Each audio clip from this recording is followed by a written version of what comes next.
Ang 2 dekadang pamumuno ni Ferdinand Marcos at ang pagpapatupad niya ng martial law ay isang hindi malilimutang yugto sa kasaysayan ng ating bansa. I have proclaimed martial law in accordance with the powers vested in the President by the Constitution of the Philippines. Ang People Power Revolution noong 1986 ang tumapos dito. Kasabay nito ay ang pagbaba sa pwesto ng mga Marcos at ang pag-exile ng kanilang pamilya sa Hawaii. 3 taon pa lamang silang namamalagi doon ay yumao na si Ferdinand dahil sa multiple organ failure. How was the last hours of being with President Marcos during his dying He was moments? giving me strength by saying, "Sweetheart, fear not. All our lives be committed on the side of the right. Like the sun will rise tomorrow, the truth will set us free." Ang pagyao ng kanyang asawa marahil ang bumaliktad sa buhay ni Imelda. Siya ang sumalo ng halos lahat ng kaso na ibinabato sa kanyang pamilya. Karamihan sa mga kasong ito ay tungkol sa pagkamkam umano ng mga Marcos ng yaman mula sa kaban ng bayan. Taong 1990, naganap ang sinasabing trial of the century kung saang $1,000,000 ang kinwestiyon kay Imelda sa kasong fraud at racketeering. Dito sa gym sa likod ng bahay nakatago ang mga dokumentong nagpapatunay raw na not guilty ang pamilyang Marcos tungkol sa questionableng mga kayamanan. Nakaayos ang mga ito na tila nakaabang sakali mang mangailangan sila ng ebidensya anumang oras. You're entering the documents of the trial of the century. Oh. Here. 170 banks that Marcos deposited money on. These are the 350,000 documents used against me. Now, all of that, all the mines, all the banks of the world, 170 banks of the world. And I have the bill of lading. And these are all U.S. government exhibit. All of this. Just to show you the bill of lading. How much is $240 million. Oh my goodness. Is it million? Billion? billion? Billion? 240 billion? Only one shipment. And these are plenty of shipments. And then 5 sketches. Those shipments, we started them, all of this. Baralco. 2,900 hectares, that greenfields, Alabang, that's all ours. I was going to build a satellite city for the poor. So, no, we are not the thieves. These are the people. Mrs. Marcos, if we go by all of these, you are rich beyond compare. No, this will save the world. The world. The world. This is the reason why I want to survive. And it's not for me anymore. So, Mrs. Marcos, are you saying you're open to giving some or an amount of this one to the country, to the Filipinos? Not only the Philippines, but the world. So, what are you waiting for before you can attain your intention? With this now, we are tied our hands with the whole press saying we are magnanakaw. We are the magnanakaw. Kami ang ninanakawan. We are the one who took it. Marcos suffered so much for this. Ang naging depensa raw ni Imelda para maipanalo ang kaso, bago pa man raw naging presidente si Ferdinand, may mga ipong ginto na raw ito na lumaki ng lumaki ang halaga paglipas ng panahon. When we started, it was $32 and then $35.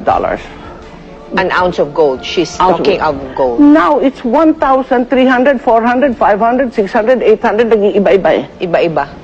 Ounce yan. How many kilos? And we are sitting on gold.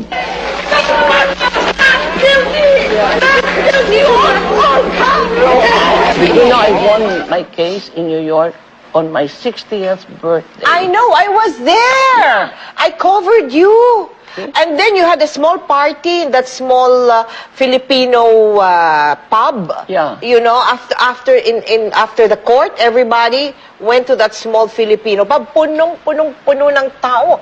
Hindi ka makahinga. Kasi chest to chest na ang dami ng tao dun sa...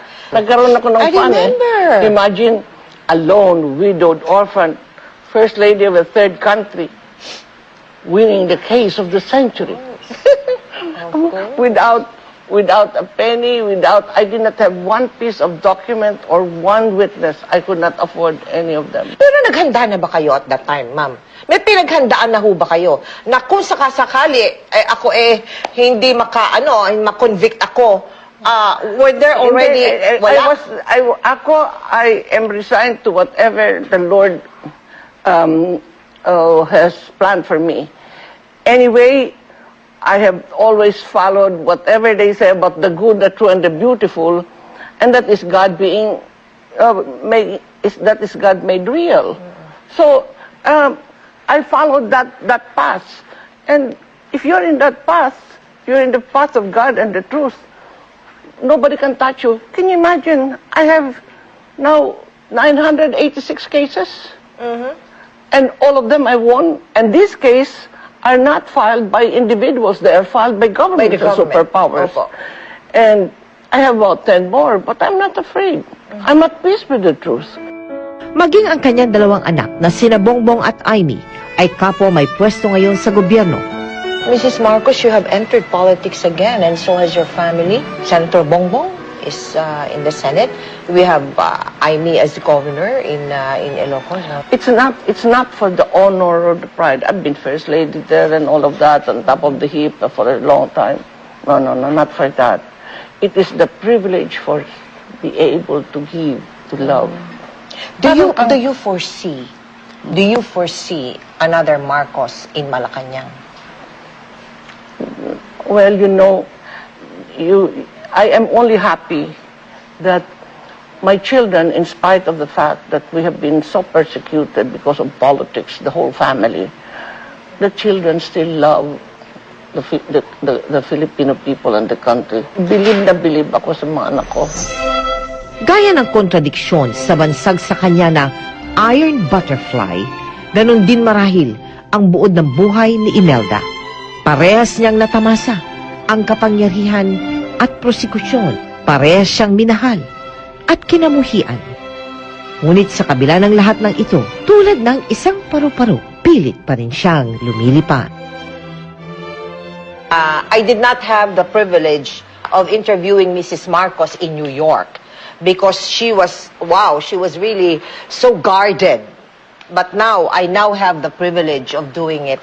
Before I retire from my career, and you are, this and, will you be are my... and you have the nerve to ask me shocking questions. Are they shocking? Really? Were there shocking questions?